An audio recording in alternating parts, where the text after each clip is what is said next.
Welcome to Sahara creations. ஒரு கிராமத்தில் ஒரு விவசாயி அவனுடைய வீட்டிலேருந்து கொஞ்சம் தூரத்தில் இருக்கிற வயக்காட்டுக்கு ஒரு மூங்கில்ல 2 சைடு பானையை கட்டி அதில் தண்ணீர் நிரப்பி டெய்லி வயக்காட்டில் தண்ணியை பாய்ச்சுவானாம். முன்னாடி இருக்கிற மண்பானை ஃபுல்லாக நிறைவாக இருக்குமா, பின்னாடி இருக்கிற மண்பானையில் போகிற வழியெல்லாம் சிந்தி சிந்தி வயக்காட்டு போகும்போது ரொம்ப குறைவாக தண்ணி இருக்குமா.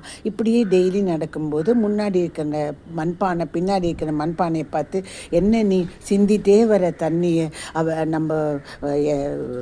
நம்ம எஜமானன் எவ்வளோ கஷ்டப்பட்டு தண்ணி எடுத்துகிட்டு வராரு அப்படின்னு இந்த பின்னாடி இருக்கிற மண்பானைக்கு ரொம்ப கஷ்டமாக இருந்ததுதான். ஒரு நாள் விவசாயி கையில் சொல்லிச்சான், ஏன்பா என்னை பழுது பார்க்கக்கூடாதா, நானும் முழுசாக தண்ணி கொண்டு வயக்காட்டுக்கு நான் நீர் பாய்ச்ச உதவுவேன் இல்லை அப்படின்னு.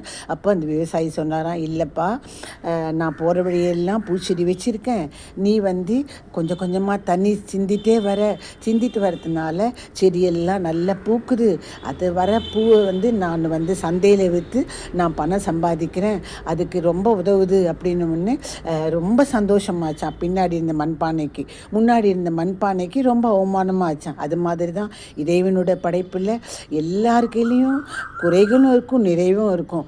நம்மளை குறைய சுற்றி காட்டிகிட்டே தான் இருப்பாங்க எல்லாரும். ஆனால் நிறைவாக நம்ம கையில் என்ன குவாலிட்டிஸ் இருக்கோ அந்த குவாலிட்டிஸை நம்ம சந்தோஷமாக எடுத்துட்டு அடுத்தவங்களுக்கு உதவி செஞ்சு நம்மளை அறியாமலே சில உதவிகள் செய்வோம். அதனால் நம்ம மனசோட அடுத்தவங்களுக்கு உதவி செஞ்சு நம்மளும் சந்தோஷமாக இருக்கணுமே தவிர அடுத்தவங்க குறை சொல்கிறாங்களேன்னு நம்மளை நம்ம ரொம்ப இழிவுபடுத்தி நம்ம தன்மானத்தை விடக்கூடாது. சந்தோஷமாக எல்லாருக்கும் உதவி செய்யணும். நன்றி.